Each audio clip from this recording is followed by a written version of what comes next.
You, finding life rather dull, dreaming again of exotic places, wishing you were somewhere else, we offer you escape.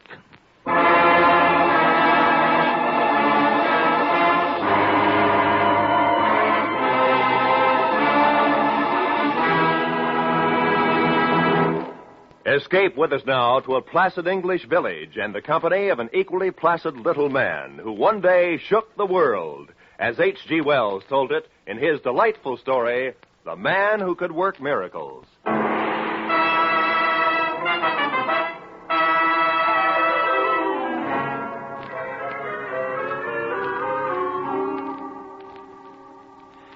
Now, I might say, right in the beginning, that I ain't the kind of chap who has a naturally argumentative disposition.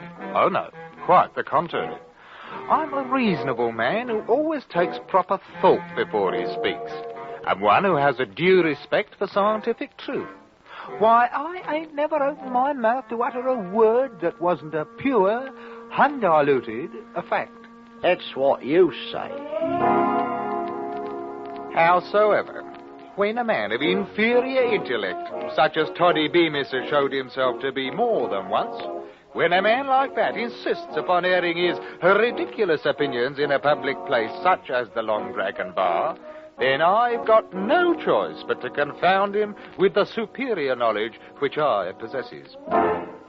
So you say. That's right, so I say. And if you can't contribute nothing but the same 3 words to this discussion, I'll thank you to admit you're defeated and shut your mouth. Well, now, Mr. Fotheringay. Easy, lads, easy does it. Well, I ask you, Constable. I'm only trying to enlighten the man from the bog of ignorance he's a-floundering in, and he keeps coming up with his infernal, so you say.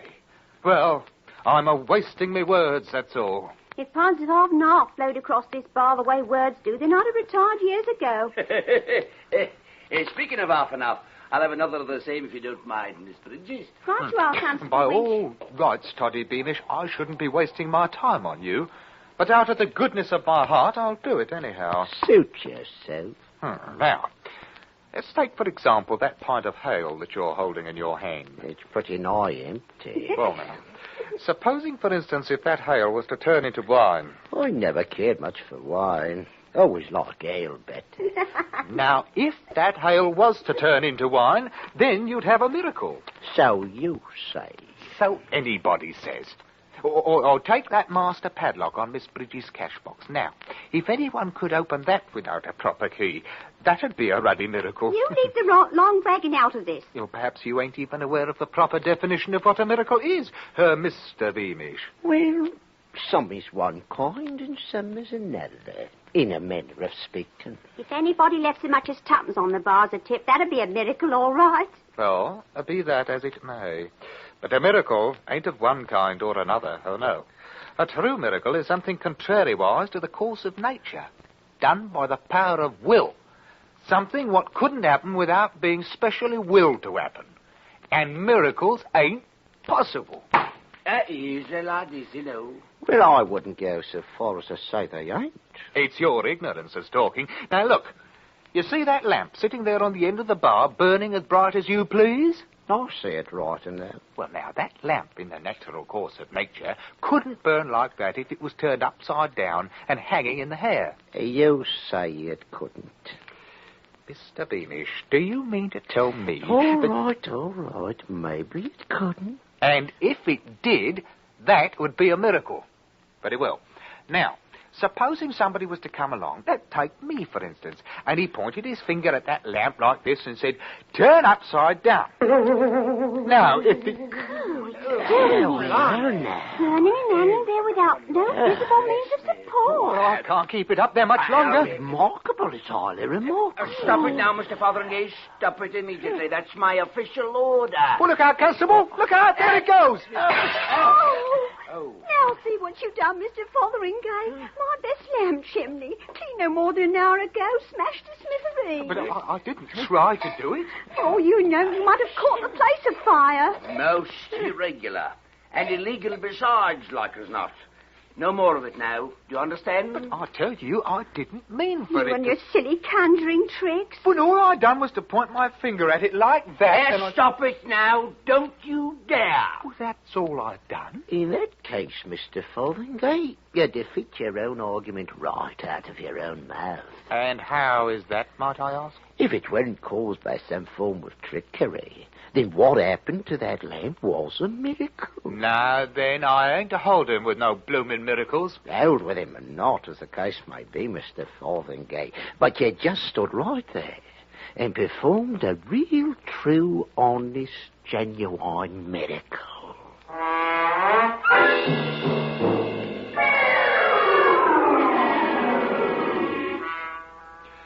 It weren't a matter of being asked to leave the Long Dragon, you understand. I'd already had my mind set on going anyhow. A place what's full of ignorant superstition ain't the kind of place for a man of rational intellect to be doing his thinking in. And thinking was just what was called for. On the one hand, I wasn't ready to swallow no miracle theory, but on the other hand, I wasn't able to recollect no scientific principle that might account for that which had occurred. As you might say, the question had dissolved itself into a dilemma. Well, my landlady, Mrs. Tetherington, was sitting up in the parlour when I come in. Good evening, Mr. Fotheringay. But I can't recall saying anything to her. Very well, Mr. Fotheringay.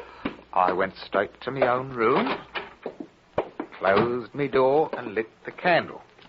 Then I sat on the edge of my bed, grappling with the problem in a heroic fashion and trying to puzzle out the ultimate solution. Well, now, that wasn't no easy thing to do. It couldn't have happened, but it had happened. Which ain't logic, no matter how you look at it. Why, it'd be the same situation if I was to point my finger at that candle there and say, be raised up in the air. Hey, blimey. Hanging there like a blooming firefly. But it's contrary. Whoop, there it goes. No, now, black as your hat. Oh, dear, now, where in the tarnation did that confounded thing get to? Well, at any rate, there should be some matches around here somewhere. Oh, here. Maybe I could... Yes. Let there be a match in me hand. Well, now, just like that. Oh, the safety match. Not a blooming good that's going... Oh! Oh, dear, half a Mona. Maybe I don't need a match. Maybe I could... Yeah. Candle, wherever you are, be lighted. Here now, not in the middle of my bed. None of that now. Oh. Well, open it up. It isn't locked. Mr. Fotheringay, might I inquire what's going on up here? Can't you recognize a man who's got his hands full of troubles? Mr. Fotheringay, why is smoke coming out of that bed? Because it caught on fire, that's why. My wall comforter with all burned in it. Taking lighted candles to bed with you, indeed. I'm not taking no candles nowhere, and I'll thank you to leave me the privacy of my own bedchamber.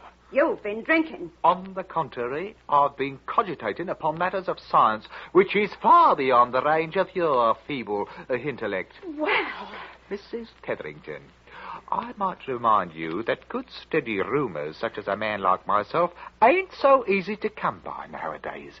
With which I will bid you a highly, a respectful, a good night. Well... Well, old vulture. Don't know who she's talking to. Me. A bloke what's only got to point his finger and say, be, and it is. Oh, blimey, if I ain't suddenly got the power to perform miracles.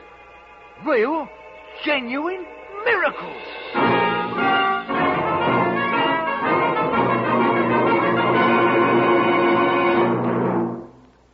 Escape, under the direction of Norman MacDonald, returns in just a moment.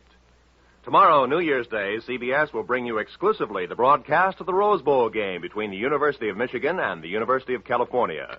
Don't miss this colorful, exciting event, the Rose Bowl game. Michigan, the Western Conference champions, against California, fighting for the West Coast's first victory in the present series. It'll be here tomorrow, New Year's Day, on most of these same CBS stations. And now, back to Escape.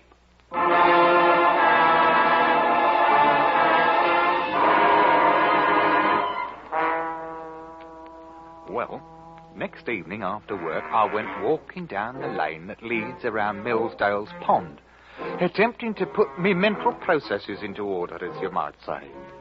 Mostly, I kept trying to cogitate on some honest-to-Betsy miracle that I might up and perform. But it ain't such an easy matter for a chap who's unaccustomed to goings-on of that nature. No, what I wanted was the genuine article. You understand? No little shenanigans, but one to make people stop and say, "Blimey now, if that ain't a real downright miracle for you." And then, all of a sudden, I had it. I just happened to recollect a chap somewheres who stuck his staff in the ground and commanded it to blossom. So I poked my walking stick into the edge of the turf. I backed off a wee bit. I pointed my finger at it and said, "Walking stick, become a blooming bush of flowering posies." Roses, by heaven. I done it, just like that fellow in the opera. Now then, what's all this here? Oh, Constable Winch, confound that man anyhow. Cease and desist, whatever it is, in the name of the law. Here, you there, Rosebush, go back now, fast. Have a mind there who it is you're throwing bramble bushes at. There. Oh, confounded, blundering idiot. Who's conducting nefarious activities under the cover of darkness, assaulting an officer engaged in the pursuit of his natural... Well, so it's you, Mr. Fotheringay. The fact being self-evident, Mr. Winch, I will not bother myself to answer. So you'll not bother yourself to answer, eh? And maybe you'll also deny that you just threw a great heavy mass of foliage at me? I do deny it. Then no doubt it just up and flew through the air, all by itself. Constable Winch, you have just hit the ruddy nail right on the head. Oh, some more of them blasted hanky-pank conjuring tricks of yours. Is that it? On the contrary, it was merely a small miracle. You don't say so. In which case, His Honour might enjoy hearing you tell about it. So come along. I'll do nothing of the sort. Oh, resisting an officer. That'll be another charge against you. Charge, indeed. Mr. Winch, you can take your charges and go to Hades. Hey, Constable. Mr. Winch. Oh, blimey, if he ain't gone and disappeared complete like. Now, I wonder if he... I'm thinking this miracle business is a bit touchy. Why, a man might find himself in a whole peck of trouble before he learns the knack of the thing. Oh, I'd better go and get myself some real professional advice right away.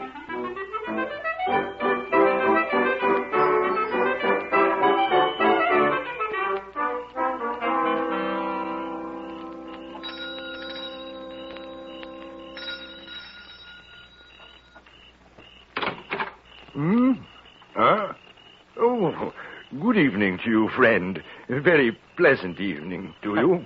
And the same to you as many of them, Mr. Maydig. That is, your reverendship. Oh, no formality now. None at all. You just call me Mr. Maydig. Oh, well, now, thank you kindly, your Maydigship. Won't you step inside? I'm much obliged to you, Mr. Reverendship. This way, Mr... I can't say that I caught the name. Fotheringay. George W. Fotheringay. Yes. Not from my parish. Well, yes, I attended services last Christmas. Indeed. So many people did last Christmas. Well, here we are, Mr. Fotheringay. Take a chair. It's a Fotheringay. Oh, no, not that one. I mean, it's weak. I've often thought of doing something about it. Some time. Yes, that one's fine. Well, if you remind me before I leave, Mr. Mayship, and I'll put that little piece of furniture to rights for you. Oh, then you're a carpenter. Well, only in a manner of speaking, as you might say. Well, now, Mr. Fotheringay, feel entirely free to lay your burdens upon my shoulders. Well, the fact is, the matter which I come here to talk about might be considered of a somewhat a delicate nature. Oh, think nothing of it. Please feel free to speak, freely. My housekeeper retires very early. Oh, no, Your Reverendship. Nothing like that. Well, then, like what? Well, the subject about which I'm inquiring is miracles. Miracles, yes, indeed. Miracles? Any special kind of miracles? Oh, yes. The kind which I performs myself. I see. And what sort of miracles do you perform? Well, for one thing, I've just finished sending Constable Winch to Hades. Hades? Indeed. Of course, when I realized what had happened, I had him transferred to San Francisco, wherever that is. I'm sure he'll like San Francisco much better. I see you don't believe me. I can't say I blame you either. Well, after all, Mr. Fotheringay. Fotheringay? Well, very well. There's nothing else to do but for me to up and perform a few miracles before we go any further. Well, that's very interesting, I'm sure. Well, now, you take that jar of tobacco there on the table, for instance. Now, suppose I just point my finger at it like this and become a bowl of violets. That's very interesting. See? A bowl of violets. Gobblot. I mean, so it is. Of course, it ain't nothing very spectacular, Your Reverendship, but it's a sort of miracle a man can pass without tangling himself up in a mass of trouble. It's extraordinary. Very, extraordinary. You can see for yourself they're real violets. Indeed. Yes, indeed. Now, you take this for example. Become a bowl of fish. No, not that kind. Live fish in a goldfish bowl, swimming around. Now. Well, that's better. It's amazing. How did you do it? Just told it to. That's all? That's all. When I tells a thing to do it, it does it. It's incredible. Come on me sudden, like you might say. Well, I'd like to know if it's real, genuine miracles or if it ain't. Well, seeing as how miracles ought to come under your Reverendship's special province, more or less. Well, yes, indeed. More academic fashion, these are more astonishing. Well, as far as I can tell, there ain't no limit to it. Like, for instance, a bowl of fish. Turn into a pigeon. Good heavens. Look at the thing, I say. None of that. You stay away from Mr. Maydig now. And perhaps I'd best become that same jar of tobacco again. Well, Reverend, what do you think about it? It's amazing. It's the most extraordinary thing I've ever seen in my life. Ever expected to see. I've got to think about it, consider the possibilities. Well, I might come back in the morning. Oh, no, I wouldn't hear of it. Look here, I was about to dine when you rang. Wonder if you'd join me. Of course, I'm afraid there's only cold mutton. Well, now, perhaps there's something else you might like better. Oh, anything. Frankly, I've grown to hate the sight of them. But you don't mean that... But why not? Just name it. A pheasant. I haven't tasted pheasant in years. Oh, then now is the time. Let there be a pheasant on the table. No, not like that. Let it be dead and roasted and ready to eat. Oh, look at it. Oh, it's beautiful. Smells good, too. Perhaps we'd better, yes. Let there be 2 pheasants. And truffles? And truffles. Maybe some oysters? 2 dozen oysters. Oh, I love oysters. We better make it 3 dozen. Oh, and some cheddar. Oh, we must have some cheddar. Oh, yes. A pound of cheddar. And now, what to drink, Your Reverendship? Champagne? Well, I really shouldn't. Well, perhaps a small bottle of Moselle. 6 bottles of Moselle. A keg of stout and a case of champagne.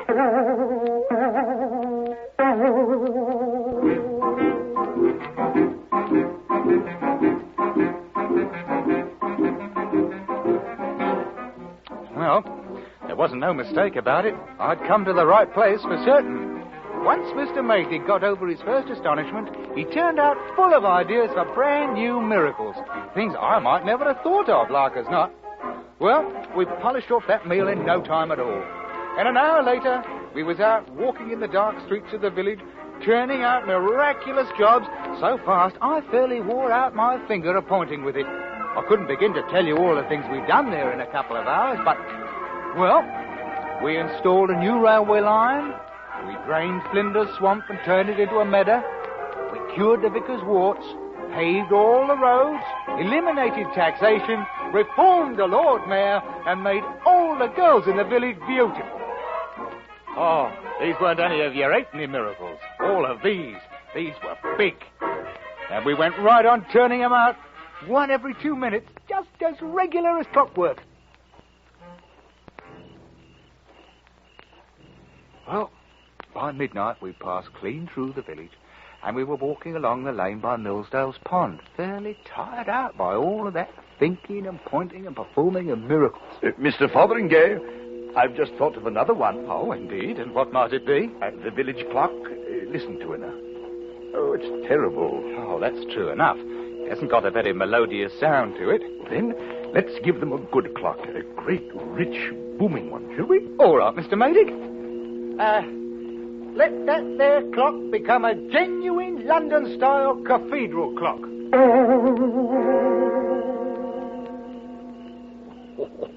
Oh, that's much better. Much better. Oh, the people of this village are going to have a big surprise when they wake up in the morning. After all we've done for them tonight. Well, I might say it. There's 1 or 2 things that we've done that I ain't so sure about, like turning every drop of alcoholic beverage into plain water, for instance. Oh, well, there's nothing to worry about, Mr. Fotheringay.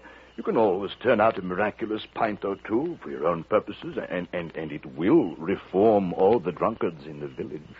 Well, perhaps so. At any rate, we might as well wait and see what comes of it. Well, what do we perform next? Well, I really don't know. I can't think of another single miracle that we haven't already. Half a moment, Mr. Maydig. Yes? I just thought of one of my own I'd better take care of. Oh? Yeah. Let Constable Winch be right back in San Francisco again. See, he might be catching a boat or a train or something, you understand. I mean, I thought the best idea is just to keep sending him back there every once in a while. Oh, I doubt that you have anything to worry about. San Francisco is some distance away, you know. I keep trying to think of one more miracle. A big one. Something worthy of ending the night with, but Oh. Well, now. Huh? I say. There is one, you know. Well, such as? You see that moon, Mr. Fotheringay? Well, naturally. Nigh on to full by the looks of it. Remember Joshua? Joshua? Joshua? Oh, now, come off it now. It would be a wondrous thing to see. Well, now, that's a pretty tall order, making the moon stand still. Well, actually, it only appears to stand still. What really happens is that the Earth stops rotating. Well, I think we'd better not go monkeying around with the universe. Well, you probably don't have the power to do it anyway. It's really a superior class of miracle, you know. Oh, I've got the power, all right, but I'm not so sure it's a good idea. I could do it if I wanted to. Oh, yes. Yes, of course you could. Well, perhaps we'd better get along home. Well, half a moment now. I might just leave it stop for a little while. If you could stop it at all. Oh, well, now, if that's the way you feel, you just take a look at this. Earth, the whole blinking world, stop rotating. Here now, what's all this? I didn't order no wind. Fotheringay! What have you done? I don't rightly know. Look out, things are starting to blow loose. Oh, you confounded, blundering idiot. Duck your head. Here comes the Lord Mayor's sheep. Well, duck yourself. Here comes the Lord Mayor. Oh, you better lie down in the ditch before we get blown away. Oh, it's getting worse all the time. I can't seem to pull my wits together. Fotheringay. Oh, I got it. When the Earth stopped rotating, everything on the surface kept right on moving. 600 miles an hour. Houses, cows, the wind, everything. It's a scientific principle. Well, a lot of good that does. Now, stop it, man. Do something. Mr. Maydick! Wow, Mr. Maydick! Oh, blimey, if he ain't blown clean away. Gone. Oh, now I got myself into a fine kettle of fish for certain. If only there weren't so much confusion, perhaps I could... Oh, now, that's it. It's the only answer. All right, now. Let nothing happen until I say the word go. And when I do, let everything go back exactly like it was just before I turned that blooming lamp upside down to the Long Dragon bar. And at the same time, let me lose this here miraculous power complete like. Let's forget all about it. You got it now? Everything just as it were. No more miracles. Just let me forget the whole thing. All right, then. You ready? Go!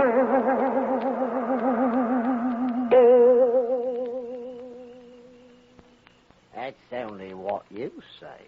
And the same as anybody else might say who's got the least bit of scientific knowledge inside of their thicker heads. Aren't I right, Constable Winch? Couldn't actually say, Mr. Fotheringay. The subject ain't exactly in my province, you know. Neither are the same, Miss Bridges. Right you are, Constable Winch. Irregardless, Mr. Beamish, miracles ain't possible. So you say. Perhaps you don't even know what a miracle is. Perhaps if I was to point my finger at that lamp there on the bar and tell it to turn upside down, I suppose you think it might do it. Well, I wouldn't say it wouldn't. You wouldn't say it wouldn't. Mr. Toddy Beamish, you haven't got a brain in your head. And I'm only wasting my time trying to enlighten you. There you are, Miss Bridges. Thank you kindly, Mr. Fotheringay. I'll be dropping in again when the place ain't quite so crowded. And so I bid you all a respectful good night.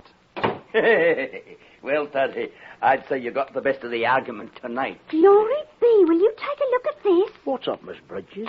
Sixpence. He left me sixpence right here on the bar, big as anything. And so he did. The like of it ain't never happened before. Saints preserve us if it ain't a downright bloomin' miracle. That's what it is, a downright bloomin' miracle.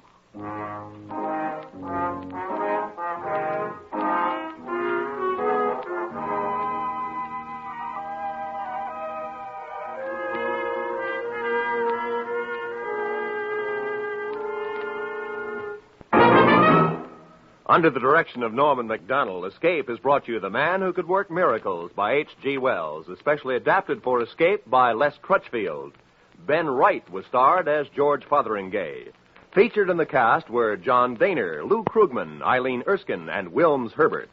The special music for Escape was composed and adapted by Del Castillo.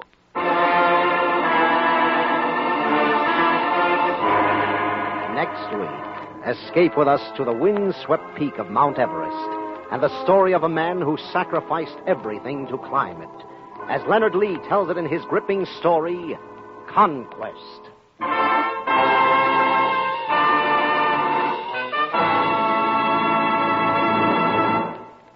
This afternoon, CBS presents a 1-hour-long program for all who are wondering where the world is heading.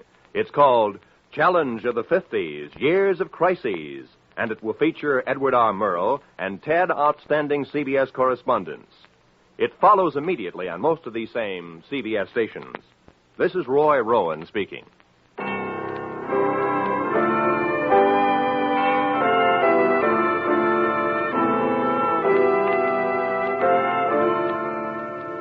This is CBS, where you spend an hour with Frank Sinatra every Sunday afternoon on the Columbia Broadcasting System.